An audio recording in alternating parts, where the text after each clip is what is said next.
আপনি কি জানেন এমন কিছু কাজ আছে যা সাধারণ মানুষ কল্পনাও করতে পারে না? কিছু কাজ এতটাই বিপজ্জনক যে এক মুহূর্তের ভুলেই জীবন শেষ হয়ে যেতে পারে। আজ আমরা জানব পৃথিবীর সবচেয়ে বিপজ্জনক কাজগুলোর মধ্যে একটি হাই ভোল্টেজ কেবল ইন্সপেকশন। এ কাজ করতে হলে দরকার লোহার মতো স্নায়ু, প্রচণ্ড সাহস আর নিখুঁত দক্ষতা, কারণ এখানে বিদ্যুতের হাজার হাজার ভোল্টেজের সাথে সরাসরি কাজ করতে হয়। সামান্য ভুল মানেই মৃত্যু নিশ্চিত। কিন্তু আপনি যদি শোনেন যে এই কাজের জন্য মানুষ বছরে সত্যি লাখ রুপি প্রায় $1,00,000 পর্যন্ত বেতন পায়, তাহলে অবাক হবেন না। বিশ্বের বড় বড় শহরগুলোতে কিংবা পাহাড়ি অঞ্চলে বিদ্যুতের সরবরাহ নিশ্চিত করার জন্য হাই ভোল্টেজ ট্রান্সমিশন লাইন স্থাপন করা হয়, যা আমাদের দেখা সাধারণ বৈদ্যুতিক তারের চেয়ে অনেক বড় এবং অনেক উঁচুতে থাকে। সাধারণ বিদ্যুতের তারে যেখানে কয়েকশো বা কয়েক হাজার ভোল্টেজ থাকে, সেখানে এই তারগুলোর ভোল্টেজে 5 লাখ থেকে 10 লাখ ভোল্টেজ পর্যন্ত হতে পারে। এই বিশাল বিদ্যুতের লাইনগুলোর পরীক্ষা ও রক্ষণাবেক্ষণের জন্য বিশেষ প্রশিক্ষিত ওয়ার্কারদের নিয়োগ দেওয়া হয়। তাদের কাজ হলো তারগুলোর সংযোগ পরীক্ষা করা,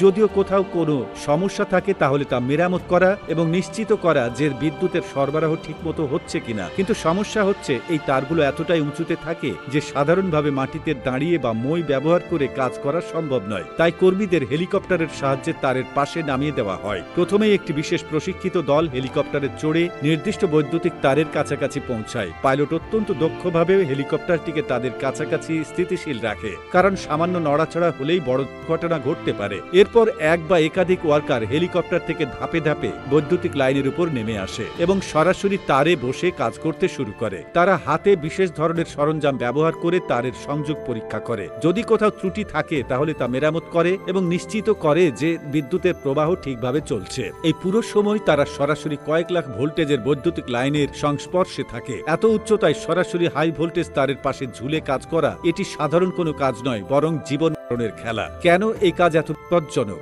এই কাজটি শুধুমাত্র উচ্চতা বা বিদ্যুতের সংস্পর্শের জন্য বিপজ্জনক নয়, বরং এর সাথে আরো অনেক ঝুঁকি জড়িত। এই ঝুঁকিগুলো হলো হাই ভোল্টেজ শক। যদি কোনো কারণে ইনসুলেশন স্যুট বা সরঞ্জামের সমস্যা হয় তাহলে এক মুহূর্তেই মৃত্যু হতে পারে। হেলিকপ্টার ঝুঁকি, যদি পাইলট সামান্য ভুল করেন বা হাওয়ার গতি বেশি হয় তাহলে কর্মীরা হেলিকপ্টার থেকে ছিটকে পড়তে পারেন। তাপমাত্রা ও আবহাওয়া উঁচুতে কাজ করার সময় আবহাওয়া দ্রুত পরিবর্তিত হয়, যা বড় বিপদ ডেকে আনতে পারে। শারীরিক ও মানসিক চাপ, এই কাজ করার জন্য সাধারণ ফিটনেস ও মানসিক স্থিতিশীলতা দরকার। এই কাজের জন্য কত টাকা বেতন দেওয়া হয়? এই বিপজ্জনক কাজের জন্য কর্মীদের বছরে $1,00,000 পর্যন্ত বেতন দেওয়া হয়। যদিও এটি অনেক টাকা, কিন্তু জীবনের ঝুঁকি এতটাই বেশি যে বেশিরভাগ মানুষ এই কাজ করার সাহস পায় না। তো বন্ধুরা, এতক্ষণ আমাদের সাথে থাকার জন্য আপনাকে অসংখ্য ধন্যবাদ। পরবর্তীতে দেখা হবে নতুন কোনো তথ্য নিয়ে। ততক্ষণ পর্যন্ত ভালো থাকুন, সুস্থ থাকুন এবং আমাদের পেজটি ফলো করে সাথেই থাকুন। ধন্যবাদ।